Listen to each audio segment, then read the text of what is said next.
Israel और Iran के वार को लेकर और इजराइल और ईरान की लड़ाई को लेकर इस वक्त चर्चा पूरी दुनिया में छाई हुई है।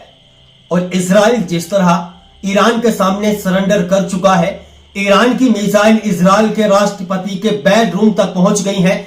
उनके सभी मेन जगह जो है तेल अवीव, उसको पूरी तरह से ईरान ने तहस नहस कर दिया है, उसको पूरी तरह से बर्बाद कर दिया है। अब इसमें इजराइल की तरफ से एक चाल तो ये चली गई थी कि ईरान मेरे ऊपर हमला करना चाहता है, मुझे मारने का प्रयास कर रहा है और मेरे साथ डोनाल्ड ट्रंप को भी मारने की कोशिश की गई है। यह बहाना भी नाकाम हो गया। इस बहाने को लेकर भी ईरान ने कोई सुनवाई नहीं की। ईरान ने स्पष्ट कह दिया, हम रुकने वाले नहीं है। इजराइल ने जो बिना पूछे हम पर हमला किया था उसका बदला तो लेना पड़ेगा, उसका खामियाजा तो इजराइल को भुगतना पड़ेगा।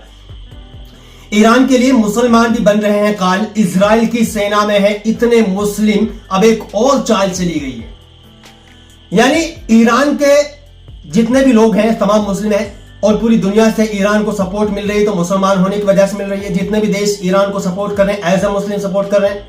कुछ ऐसे देश भी हैं जो अपने रिलेशन की वजह से सपोर्ट कर रहे हैं, अपना भाईचारा जो उनका, बात करें चीन की, तो उनका जो संबंध है वो अलग है। लेकिन मुसलमान इस लड़ाई में अहम रोल अदा कर रहे हैं। तो अब इजराइल की तरफ से एक नई चाल चली गई है कि इजराइल के अंदर भी मुसलमान है और ईरान भी मुसलमान है। मुसलमान का सामना मुसलमान ही करेंगे।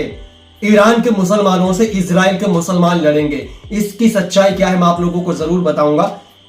आप लोगों को और खबर बता दूं इसके बारे में। ईरानी हमले से इजराइल की सबसे बड़ी तेल रिफाइनरी बंद हो चुकी है।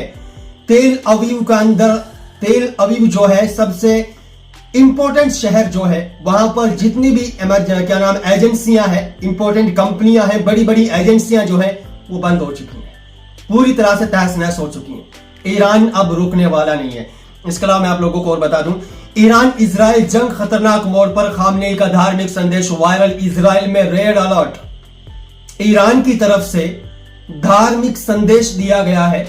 ईरान की तरफ से इजराइल को कुरान की आयत पढ़कर यह सुनाया गया है कि हमारे साथ अल्लाह है, हम कुरान पढ़कर आप लोगों का मुकाबला करेंगे और हम पीछे हटने वालों में से नहीं है।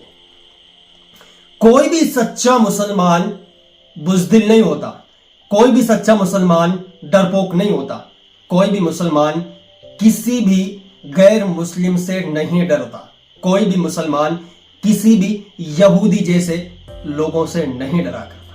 अब इसकी डिटेल मैं आप लोगों को बता दूं, ये वो डिटेल है जो ईरान के प्रधान राष्ट्रपति की तरफ से डाली गई है, जो उन्होंने कुरान करीम का आयत पढ़ी थी, उसमें क्या कुछ कहा था मैं आप लोगों को भी बताऊंगा। आयतुल्लाह खामनेई ने मंगलवार को अपने आधिकारिक सोशल मीडिया अकाउंट से कुरान की सूरा 61.13 का हवाला देते हुए लिखा, अल्लाह की मदद और शीघ्र आने वाली जीत। उन्होंने आगे कहा, अल्लाह की इच्छा से इस्लामिक राष्ट्र यहूदी शासन पर विजय प्राप्त करेगा। डेफिनेटली इंशाअल्लाह यहूदियों पर अल्लाह की मदद से मुसलमान विजय प्राप्त करेंगे। यह हमारी दुआ है और अल्लाह की रहमत हम लोगों के साथ है, अल्लाह की मदद हम लोगों के साथ है, अल्लाह की हिफाजत में तमाम मुसलमान हैं। बाकी अगर शहीद होंगे तो शहादत का दर्जा मिलेगा और अगर शहीद नहीं होंगे तो दुश्मन इस्लाम पर हम फतेह हासिल करेंगे। इस बयान को सीधे तौर पर युद्ध की धार्मिक घोषणा माना जा रहा है, जो ईरान के धर्म और राजनीतिक संगठन ढांचे से आया है। खामनेई की यह टिप्पणी ऐसे समय आई जब इजराइल और ईरान आमने सामने हैं और हालिया हमलों ने हालात को युद्ध के मुहाने पर पहुंचा दिया। डेफिनेटली हालात जो हैं वो बड़े खतरनाक हैं। इस वक्त खत्म होते हुए दिखाई नहीं दे रहे, इस वक्त हालात और बढ़ते जा रहे हैं। खामनेई ने इजराइल हमले के बाद जो संदेश जारी किया उसमें उन्होंने कहा कि लड़ाई यहूदी वर्सेस मुसलमान की है। यह लड़ाई जो है यहूदी वर्सेस मुसलमान की है। पाकिस्तान के रक्षा मंत्री ख्वाजा आसिफ ने भी पूरे दुनिया के मुसलमानों को एकजुट होने की अपील की है। मंगलवार को 21 मुस्लिम देशों ने एक बयान जारी कर इजराइल का विरोध किया। यानी मुस्लिम कंट्री इस लड़ाई से मुसलमान वर्सेस यहूदी के बयान में जुटी हैं। तमाम मुस्लिम कंट्री जो है, लगभग 21 मुस्लिम देश जो हैं वो इसमें ईरान का साथ दे रहे हैं, ईरान के साथ खड़े हुए हैं और उन्होंने साफ ऐलान कर दिया है ये लड़ाई ईरान और इजराइल की नहीं है, ये लड़ाई मुसलमान वर्सेस यहूदी की है। जो हजारों साल से पहले से चली आ रही है। ये उस वक्त से चली आ रही है जब इजराइल देश का वजूद भी नहीं था। उस वक्त से मुसलमान वर्सेस यहूदियों की लड़ाई जो है वो चल रही है और ये लड़ाई अभी भी बरकरार है। बाकी एक खबर ये भी आ रही है, एक फैक्ट में इजराइल डिफेंस फोर्स के लिए काम करने वाले जासूसों को लेकर भी एक खबर सामने आई है। 16 जासूसों को ईरान की सरकार ने गिरफ्तार किया। ये सभी ईरान के रहने वाले और मुसलमान रहकर वहां जासूसी करते थे।